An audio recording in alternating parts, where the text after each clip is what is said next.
আসসালামু আলাইকুম বন্ধুরা, আশা করি সকলে অনেক ভালো আছেন। আজকে আমি আপনাদের একটা ডিম আর 2 কাপ বেসন দিয়ে এতগুলো নাস্তা বানিয়ে দেখাবো।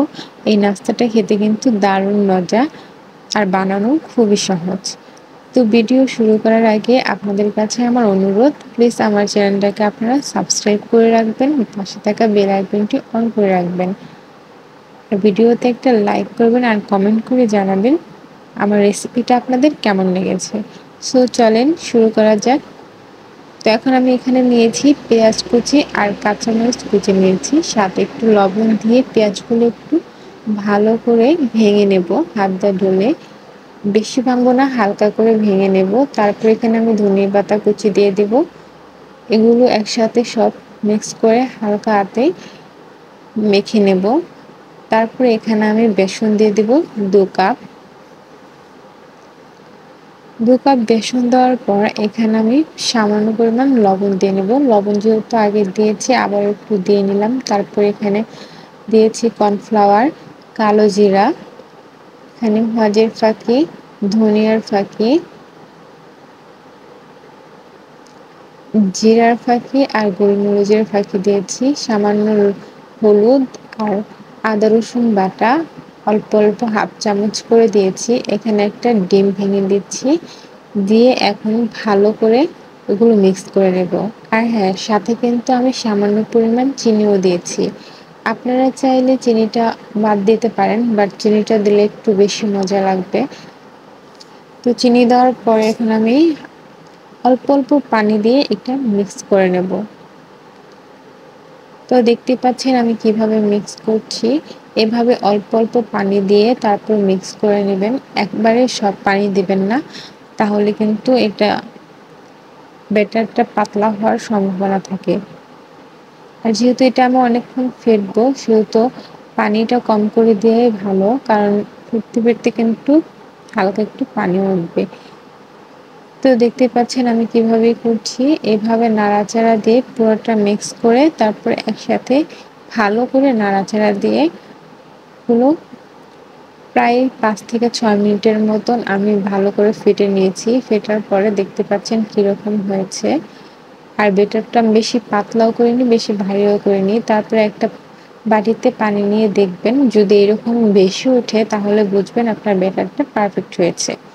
তারপরে এখানে আমি একটা চুলাইতে দেখতে পাচ্ছেন তেল দিয়ে দিয়েছি। তেলটা গরম হয়েছে কিনা সেটা একটা ব্যাটার দিয়ে দেখে নিয়েছি। যদি এরকম ফুটে তাহলে তেলটা হয়ে গেছে। তো আমি চুলার আঁচটা মিডিয়াম আঁচে রেখে তারপরে ব্যাটারগুলো দিয়ে দিচ্ছি। আমি চামচের সাহায্যে দিচ্ছি, আপনারা হাত দাও দিতে পারেন, অন্য কিছুকে ব্যবহার করতে পারেন। তো আমি চামচ দিয়ে দেওয়ার পরে দেখেন সাথে সাথে কি সুন্দর ফুলে উঠেছে। তো আমি এখন এখানে বাকি সবগুলো দিয়ে নেব, সাইড দিয়ে যতটুকু ফাঁকা আছে সবগুলো ভরে দেব। দেওয়ার পরে এগুলো আমি ভালো করে হালকা বাদামি রঙের করে ভেজে নেব। তো ব্রাউন কালার করে ভাজলে এটার গ্রানও আসবে আর খেতেও কিন্তু দারুণ লাগবে। বেশি পড়লে কিন্তু খেতে ভালো লাগবে না। তো আমি এরকম উল্টে পাল্টিয়ে দিচ্ছি। এখন দেখছেন সবগুলো উল্টিয়ে দিলাম একসাথে। আর দেখতে পাচ্ছেন কত সুন্দরভাবে সবগুলো কিন্তু ফুলে উঠেছে আর ভেতরে কিন্তু খুব সফট হয়েছে। সো এইভাবে বাসায় বানিয়ে ট্রাই করে দেখবেন, খেতে কিন্তু দারুণ মজা। এভাবে যদি কাউকে বানিয়ে খাওয়ান তাহলে সে বারবার আপনার হাতে এই রেসিপিটা খেতে যাবে।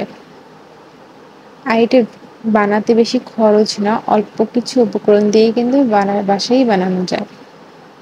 তো বাজার থেকে না কিনে বাসায় এরকম করে আপনারা ট্রাই করে দেখবেন। তো এখন আমি এগুলো নামিয়ে ফেলছি, যেহেতু কালার হয়ে গেছে দেখতে পাচ্ছেন হালকা একটু ব্রাউন কালার হওয়ার পর আমি এগুলো নামিয়ে নিচ্ছি। তো এইভাবে আমি বাকি সবগুলো ভেজে নেব, ভেজে আপনার দেখাচ্ছি। দেখেন আমি সবগুলো ভেজে নিয়েছি, কালারটা কত সুন্দর হয়েছে আর পিঠাগুলোও কত সুন্দর হয়েছে। আমরা কিন্তু এগুলো বেসন পিঠা বলি, বেসন ডিম পিঠা। আপনারা কি বলেন সেটা অবশ্যই আমাদের কমেন্ট করে জানাবেন। সো দেখতে পাচ্ছেন ভেতরে কত সফট হয়েছে, নরম তুলতুলে আর পেঁয়াজ, ধনিয়া পাতা দেওয়ার কারণে দারুণ সুন্দর হয়েছে। তো আজকের ভিডিও এই পর্যন্ত। সকলে ভালো থাকবেন, সুস্থ থাকবেন। আল্লাহ হাফেজ।